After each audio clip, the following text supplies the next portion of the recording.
No one's going to question the effort. No. The start, does that make you lament more? No, I thought our start wasn't... The scoreboard wasn't, I didn't think, reflective of the start, because we had, I think, 13 entries to 12.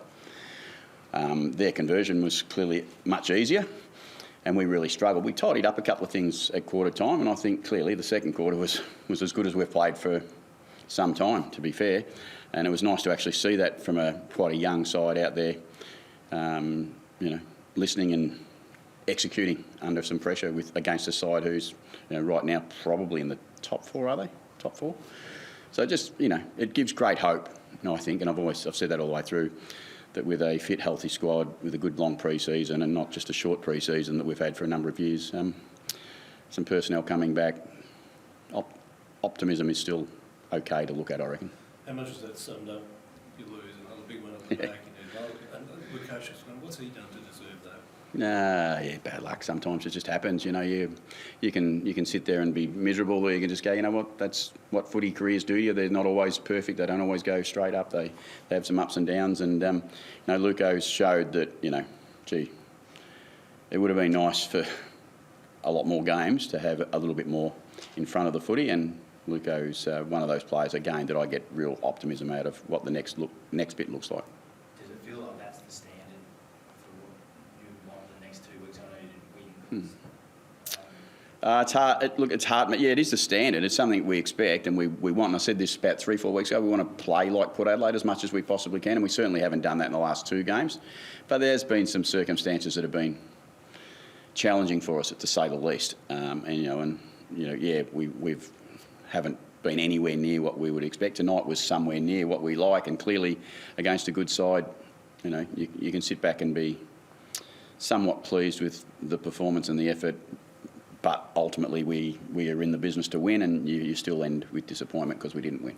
There's some response from Butters. So how did he handle the week to get to this point?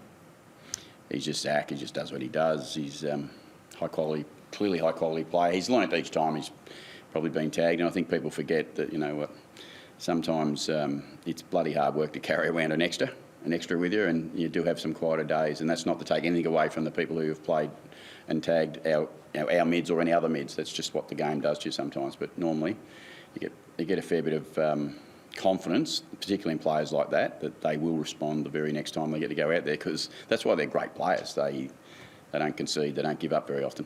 So Mitch Georgiades is too modest when I've just spoken to them to talk about his year and his achievement, but to do that 50 goals plus in that attack with the issues you've had this year, what does that say to you? He's been freakish. He's been unbelievable. He's an All-Australian, as far as the way he's gone about things in a side that's 8 wins or something, and with his 2 people who we thought would be 1 and 2 key forwards not playing basically the whole season, and he's had to shoulder a huge load. He's been enormous, Mitch, and I know we haven't, as I said, won a lot of games of football, but I think there's something in what Mitch has done all season to put his hand up and say, hey, I've had an outstanding football season, and I'm sure he'll get recognised for an outstanding footy season. So I was just going to ask, when you say you tidied up a few things in the second quarter, can you just elaborate on what that was and why that produced such a burst? Well, the game itself, we got on top at centre bounce. In the second half, we lost centre bounce clearly, and that's where we lost the game. I can tell you where we lost the game.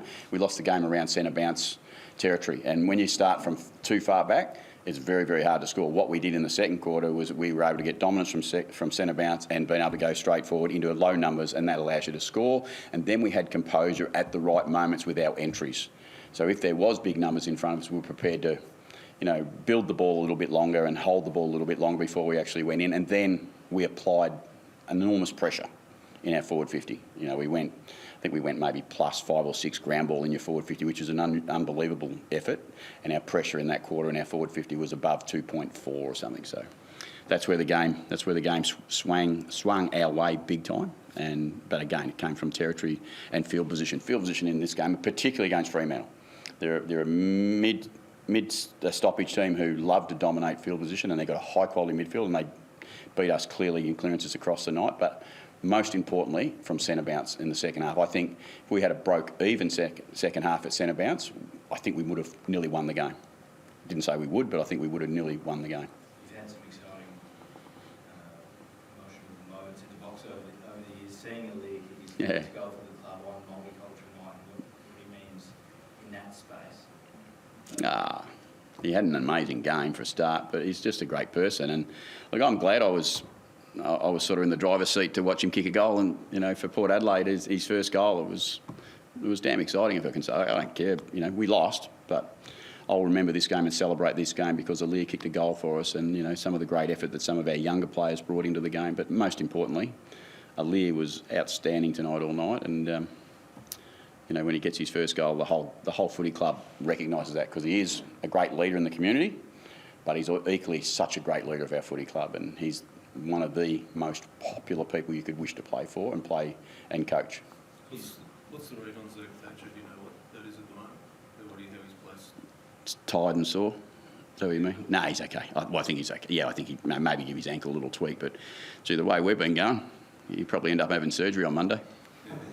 On the point of your squad, do you play Boak next week, or do you give him the best lead in to the last? Come on, Rooch. Well, He's got 2 games left. yeah, but I'll have to tie him up and lock him in his house to stop him from playing next week. just No chance that we won't play Travis next week. And you know what? He's going to play against Carlton, and Michael's coaching Carlton, and it'll be a good moment to have him over there. And back in Melbourne for the last time as a player.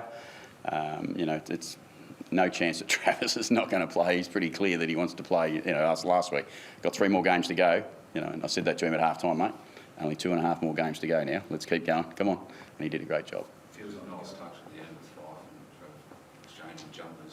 Yeah, I didn't see, but Trav come in with the wrong jumper. I thought he just wanted to be on the winning team. I wasn't sure, but no, that's great. I mean, they're 2 warriors, both great players. I mean, gee, we couldn't celebrate 2 better long-term players of our game, and the way they've played our game, both those blokes, and mutual respect is clear. And Trav will be proud to have Nate's jumper, and I'm sure Nate will be pretty happy to have Trav's jumper.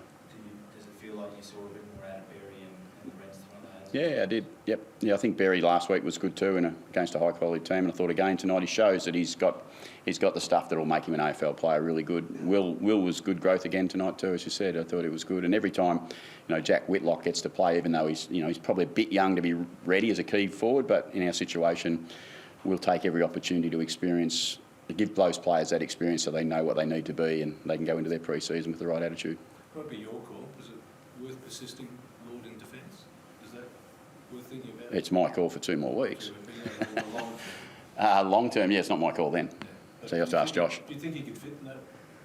I mean, Yeah, no, I think Ollie's combative. I think he's, if I look at my knowledge of the game and my history in the game for a long period of time, he wouldn't be the first tall forward to go back and make a really strong career because he's very competitive and he's very good in the air. And for a tall player, he can take ground ball, which is a great quality to have. I think you could equally go back there and play well. I think probably more likely to be a forward, but long term, who knows? What about Darcy? Burn Jones? Yeah. Want to take him back? Right. Look, again, some of our stuff's out of our hands a little bit. We just have to do what we have to do at the moment with Das. Das been a great player in any position, in back or forward. And I thought the longer the game went tonight, I thought he looked like the Darcy of the All-Australian half-back flanker. So, we'd like to also keep him up the front end, I think. But we have to use him where we use him at the moment. But it was actually, it was really good for Das to get back into a bit of form tonight because he's been battling himself a little bit. So, good on him. Jones, how was that? Illness, flu, every week. We actually had 3 boys isolated from the group yesterday to train because they'd been sick. 2 of them played, 1 of them couldn't. So that's what we've dealt with each week, to be honest. Since we went to Canberra, in the AFL's wisdom, they sent us to Canberra in the middle of the winter, and I think we haven't recovered from it. So not that we don't like Canberra, we had a good win there, but it hasn't been easy for us to recover our health as a collective club. Which meant Lloyd only found out this morning he was playing that. I actually found out at 5:37 when he walked into the rooms, because we were tossing up as coaches what was the right decision, who was the right person to put back there. Was it Whitlock? Was it Finlayson, who was in the squad as well? So we made some decisions, and that's where we landed. Well, I think you appreciate more than others when clubs honour contracts to coaches. How pleased you for Vossi this week? Oh yeah, Such a strong start. I know the brutality of being an AFL coach, and I'm just pleased for Michael that he's rightly earned the opportunity to continue on, and he should have because he had a contract, but I'm not going to talk about the Carlton Footy Club, but I just know Michael's a great leader, and I think Carlton have made a good decision. If for what that's worth, I don't know, but for Carlton, well done. Hopefully beat them next week though.